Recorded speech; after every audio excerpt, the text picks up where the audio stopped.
मम्मा मुझे कुल्फी खानी है, प्लीज दिला देना मम्मा। अब तो मौसम भी खत्म होने वाला है और मैंने अब तक कुल्फी नहीं खाई।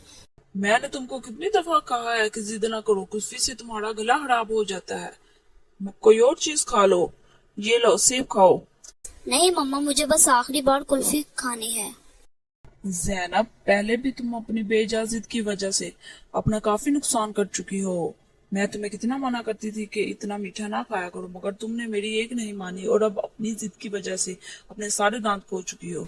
मम्मा, आप हमेशा मुझे ही भला बुरा कहा करें, ये मुनीब को आपने कभी कुछ नहीं कहा। लेकिन मैं हर हाल में आज कुल्फी खा कर ही रहूंगी, वो दिल में सोच रही थी।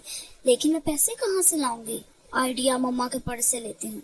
इसी पैसों के लिए ज्यादा मेहनत करने की जरूरत ना करनी पड़ी। किचन में रखे हुए पैसे उठाकर वो घर से बाहर निकलने का मौका तलाश करने लगी। जल्द ही इसे मौका मिल गया। वो सबसे नजरें बचाकर कुल्फी वाले की दुकान पर पहुंच गई। उफ, कितनी मजे की कुल्फी है, वो यही सोचकर कुल्फी खाती रही। अब वो सोच रही है, हाय अल्लाह, अब क्या होगा? मम्मा तो मुझे मारेंगी, इन्हें पता चल जाएगा कि मैंने कुल्फी खाई है। नहीं, मुझे घर नहीं जाना।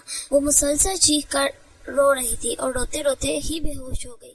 उधर फरियाल मलक ने रो रो कर सारा घर सर पर उठा रखा था। या अल्लाह, मेरी जैनब जहाँ कहीं भी हो इसे खैरियत से रखना। मुनीब अपने नन्हे नन्हे हाथों को उठाकर अपनी आपी के लिए दुआ करता। ऐसे ही आपी को लगता था कि मम्मा इससे प्यार नहीं करती, बल्कि मम्मा तो उसको मुझसे भी ज्यादा प्यार करती हैं। तब और बाबा मिकाइल अफान मलक को देखकर फौरन भाग कर उतरी और पास खड़े फरियाल के गले लग गई। मम्मा, मैं कभी भी आपको तंग नहीं करूंगी। मम्मा, मैं जान गई हूँ कि आप मेरी भलाई के लिए मुझे डांटती हैं।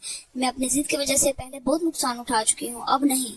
मम्मा, आपकी और पापा की दुआओं ने मुझे बचा लिया, वरना वो बर्दा फरोश और सांप मुझे मार ही डालते। बस मम्मा, मैं अब कभी भी आपको तंग नहीं करूंगी और आपकी हर बात मानूंगी, ताकि सब भाई की तरह मुझसे प्यार करें।